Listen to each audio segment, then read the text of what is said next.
happened there, the muddy water held the bait because it was the warmest water around. And there was a transition water between the crap with the lily pads and the boards and stuff floating on. I don't know how to ever fished out of here on Ohio, but, or any place in Ohio. But when you get out a ways from the pier heads, the water looks like pea soup. That's where all the bait is, that's where the walleye are. You can catch white bass and sheephead and other stuff. But once you get into the clear water, it's like a vacancy. Everybody down there goes to Sandusky or Lorraine, they blow right on by you and you're just deck loading them in that pea green water. So that's out by the second buoys out there, the shipping channel. Anyway, getting back to kind of a seasonal thing at Grand Haven. If you have any questions, don't be afraid to stop me along the way here.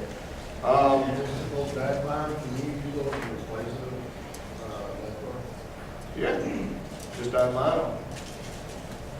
I don't know where it'll get you, but that's where experimental, you know. This thing makes you feel like you should have a sham wow or something. Everything was an attitude. Yeah, they work fine just on mono. In fact, as long as you're on the subject, you don't want to put this pin in real hard, just snugly, because the diameter of the line will hold it in. And as you troll, you'll notice that the broader side of it is digging in. It's got a pointy end on the pin too, and a wider flat end. You want the pointy end coming in from the back.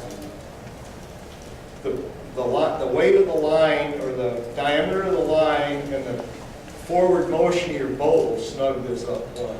Okay, it won't go in near that far with the line in it. This is a 3-ouncer.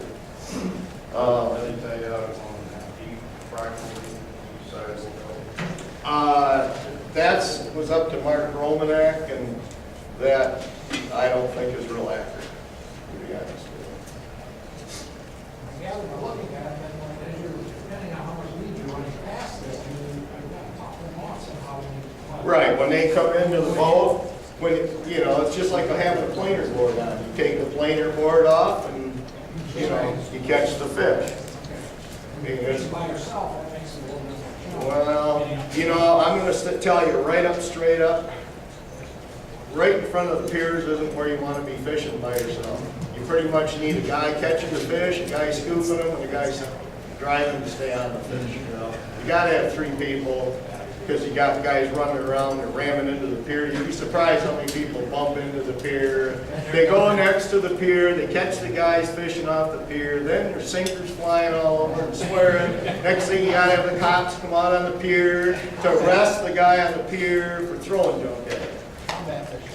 Yeah, that's what it is, combat fishing. That's what I like about it.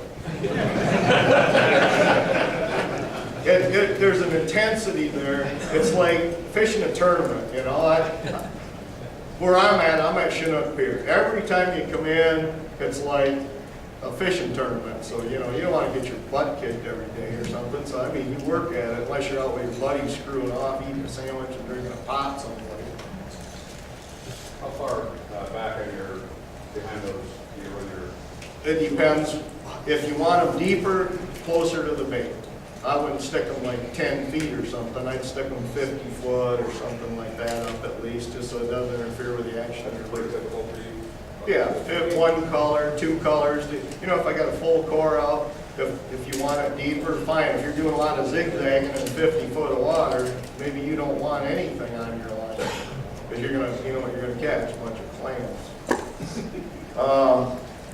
Anyway, they're all the way up to the bigger 12 ounces that are available now. Anyway, getting back to those spoons that are going around someplace, those are pretty much my go-to baits at the end of the pier. And I'm not going to tell you that mud is always at the end of the pier.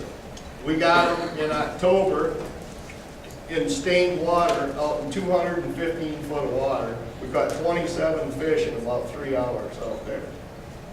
And there was a 15-degree break in 200 yards. That's why when Don was talking, I said, hey, check out the Coast Watch.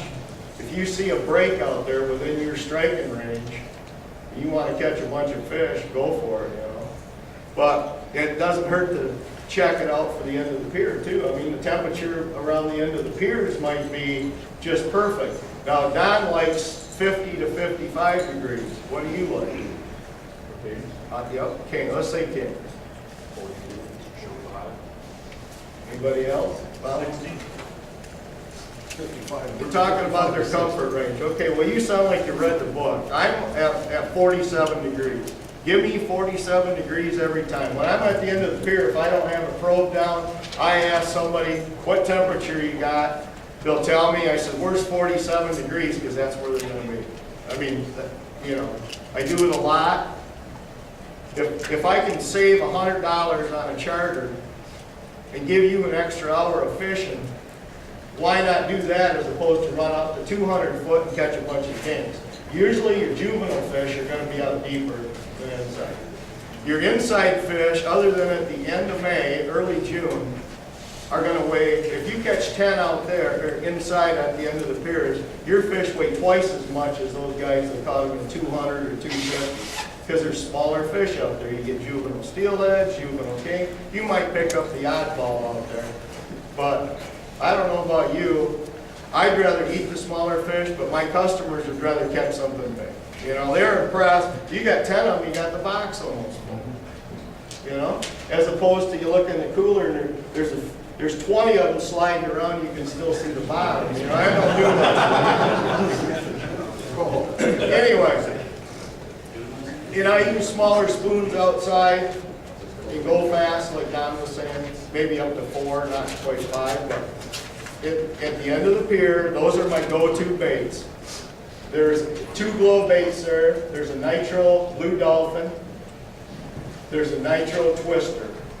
They got glow on both sides. The twister is blue on one side, green on the other. Looks real pretty in water. Those of you that fish with moonshine lures, like the blue jackal, they're just almost identical. I mean, it's like putting a light bulb in the water, especially when you charge it up with this little Nebo light. And you can find these at automotive supplies houses like Napa and stuff too. They're no cost change to you. It's going to be the same price. But they use that UV light, the mechanics do, to check for leaks and transmission fluids and stuff, because they put a UV additive in it so they can see it. That's how I initially got one. I got one through that system. But anyway, Grayson and Bill and Nate have them at the Outdoors Vanilla. In the fall, I use the Nitro series on each diver. In the spring, not so much. Okay? The rest of those spoons on there, you can see the glow ones because they have a painting on the back too. You can keep that for a brother. Save you a lot of money. The nitros I use because we usually go out in the dark in September. We'll go out at 6 o'clock, fish an hour, hour and a half in the dark, and those things work great in the dark. In the springtime, there's not such a necessity to fish right up tight to the pier. In the spring, wherever that muddy water is, where I alluded a little while ago to an off-color water, you'll notice like a light green, but not lake water. They'll be in that because the temperature is suitable there. The bait fish, I'm talking bait fish. The fish, the 3 things are their comfort zone: bait fish and reproduction. And the most fun for me is when you put them all together. It's the right temperature, the bait fish are there, and it's time to spawn. I don't know about you, but that's when I'm at the end of the pier and my hair slicks back. I mean, I smell blood in water then, you know. That's when they go nuts. But in the springtime, and through most of the summer, even into, I don't care, end of August, what you'll find is somewhere's in there, not every day, you gotta pay attention to clues, like guys fishing on the end of the pier. When I leave the dock, I've got my fish finder on. And as I go out the channel, if I see all the bait fish in red in the top 10 foot all out the channel, but the plug thing, and I'm gonna tell you, if there's a lot of guys in there, what we do is we have 2 divers, 3 downriggers. The riggers are back between 50 to 100 foot back. And we go kind of fast. So what happens is the fish will be out maybe 30, 40 foot of water. Everybody's out there, and you'll see guys catching fish, and you kind of want to be where the fish are biting.